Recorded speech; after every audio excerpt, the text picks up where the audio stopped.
Hello दोस्तों, स्वागत है आप सभी का आपके अपने यूट्यूब चैनल ऑनलाइन स्टडी में। आज मैं लाई हूँ फिर से आप लोगों के लिए एक नया प्रैक्टिस सेट कुछ नए प्रश्नों के साथ, जो आपके आने वाले सभी प्रतियोगी परीक्षाओं के लिए उपयोगी प्रश्न साबित होगा। आप किसी भी परीक्षा की तैयारी करते हैं, इस प्रैक्टिस सेट के माध्यम से आप अपनी तैयारी को बेहतर बना सकते हैं। यदि चैनल पर नए हैं तो चैनल को सब्सक्राइब जरूर कर लें, साथ ही साथ बेल आइकन को भी ऑन कर लें, जिससे हमारे आने वाले सभी वीडियो का नोटिफिकेशन आपको सबसे पहले मिल पाए। तो आज हम देखेंगे कुछ नए प्रश्नों को जो हमारे आने वाले सभी प्रतियोगी परीक्षा के लिए उपयोगी होगा। तो चलिए हम देखते हैं इस प्रैक्टिस सेट के कुछ नए प्रश्नों को। ये रहा हमारा पहला क्वेश्चन, गरजने वाली चालीसा क्या है? गरजने वाली चालीसा क्या है? तो इसका सही आंसर है पछुआ हवाएं। पछुआ हवा को गरजने वाली चालीसा के नाम से जाना जाता है। क्वेश्चन नंबर फर्स्ट का सही आंसर हो जाएगा पछुआ हवाएं। अगला प्रश्न है हमारा, वर्ष 1934 में भारत के लिए आयोजित अर्थव्यवस्था किसने लिखी थी? वर्ष 1934 में भारत के लिए आयोजित अर्थव्यवस्था किसने लिखी थी? इसका सही आंसर है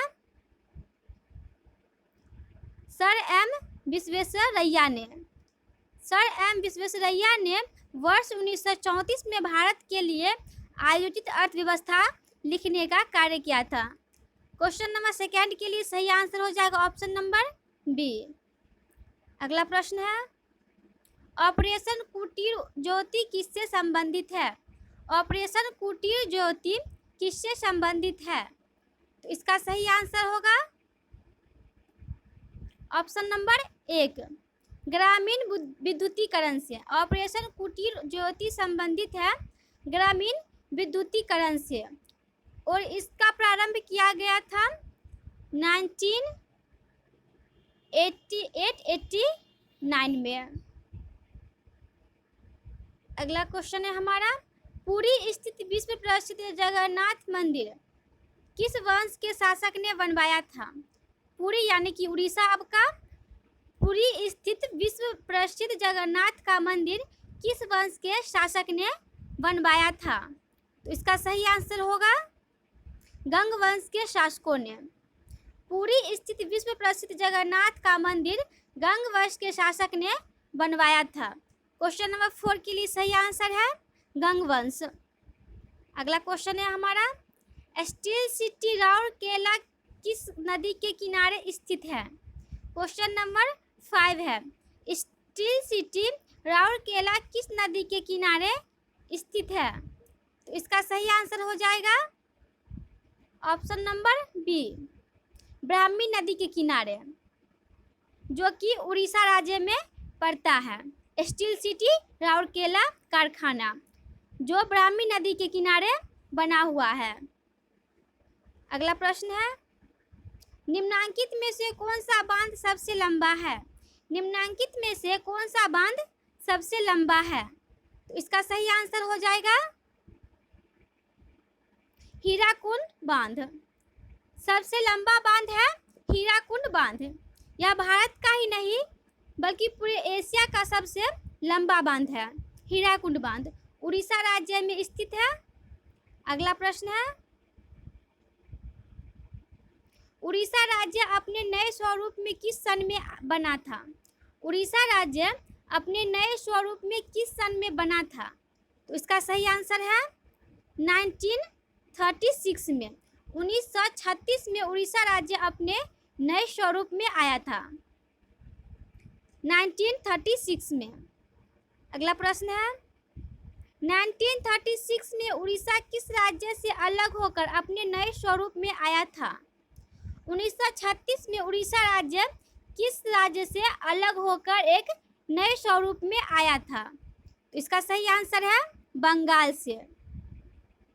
पहले 1936 से पहले उड़ीसा राज्य बंगाल में ही पड़ता था। 1936 में यह बंगाल से अलग होकर एक नए स्वरूप में आया था। अगला प्रश्न है, निम्नांकित में से कौन सी बीमारी जीवाणु संक्रमण के कारण होती है? निम्नांकित में से कौन सी बीमारी जीवाणु संक्रमण के कारण होती है? इसका सही आंसर है कुष्ठ रोग। कुष्ठ रोग जीवाणु संक्रमण के कारण होने वाला बीमारी है।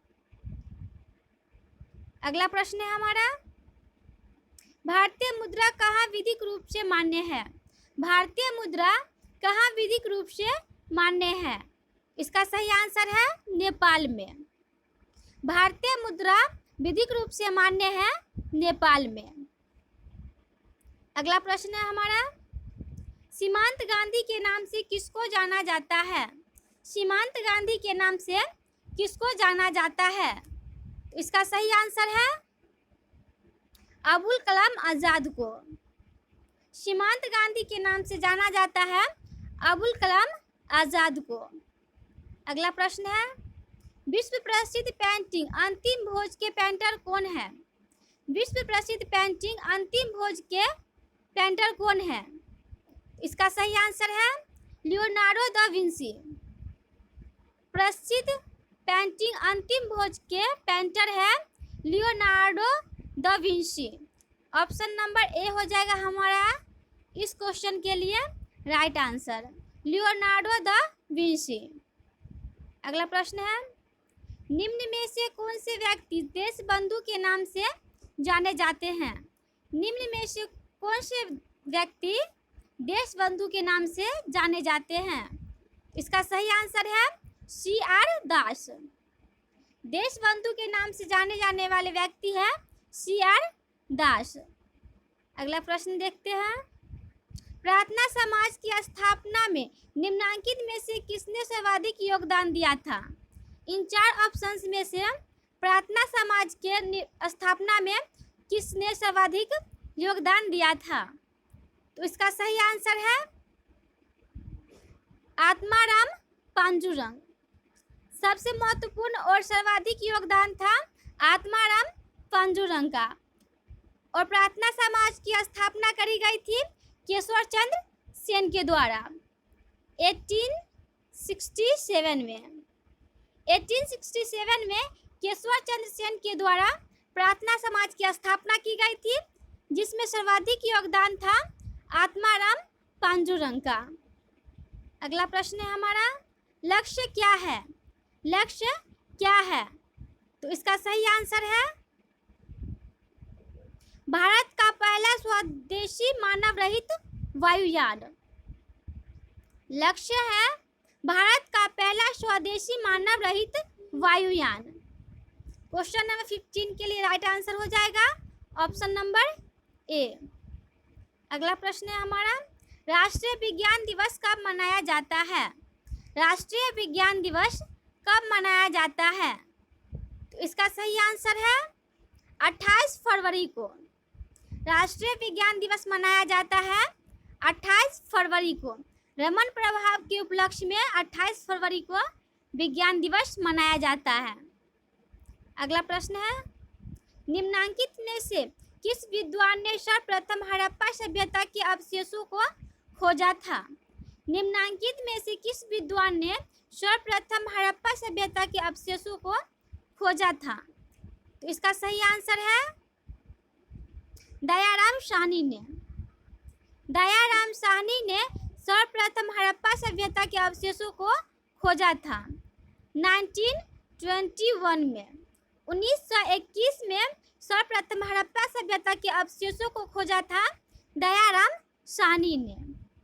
अगला प्रश्न है हमारा, भारत में 1882 में ईस्वी में अस्थायी स्वशासन संस्थान की स्थापना किसने की थी? भारत में 1882 ईस्वी में स्थानीय स्वशासन संस्थान की स्थापना किसने की थी? तो इसका सही आंसर है रिपन ने। भारत में 1882 ईस्वी में स्थानीय स्वशासन संस्थान की स्थापना की गई थी रिपन के द्वारा। अगला प्रश्न है हमारा, विश्व के इतिहास में वह पहली सभ्यता कौन सी थी जिसमें शिक्षा व प्रतियोगी परीक्षाओं के आधार पर सरकारी कर्मचारियों के चयन की प्रणाली थी? सर्वप्रथम किस देश ने शिक्षा व प्रतियोगी परीक्षाओं के आधार पर सरकारी कर्मचारियों का चयन प्रणाली शुरू की थी? इसका सही आंसर है हमारा चीन। चीनी सभ्यता वह पहली सभ्यता है विश्व की इतिहास का जो शिक्षा एवं प्रतियोगी परीक्षाओं के आधार पर सरकारी कर्मचारियों का चयन प्रणाली शुरू किया था। अगला प्रश्न है 20 नंबर है और इस प्रैक्टिस सेट का हमारा ये अंतिम प्रश्न होगा। तो चैनल पे जो नए हैं चैनल को सब्सक्राइब जरूर कर ले, साथ ही साथ बेल आइकन को भी ऑन कर ले। प्रकाश वर्ष किसकी इकाई है? प्रकाश वर्ष किसकी इकाई है? तो इसका सही आंसर है दूरी की। प्रकाश वर्ष इकाई है दूरी की। क्वेश्चन नंबर 20 के लिए सही आंसर हो जाएगा हमारा दूरी। प्रकाश वर्ष इकाई है दूरी की। ये था हमारा इस प्रैक्टिस सेट का लास्ट क्वेश्चन।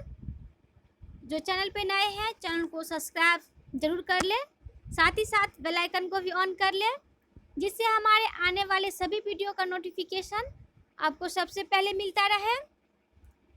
तो चलिए हम मिलते हैं आप लोगों से कुछ नए प्रश्नों के साथ, एक नए प्रैक्टिस सेट के साथ।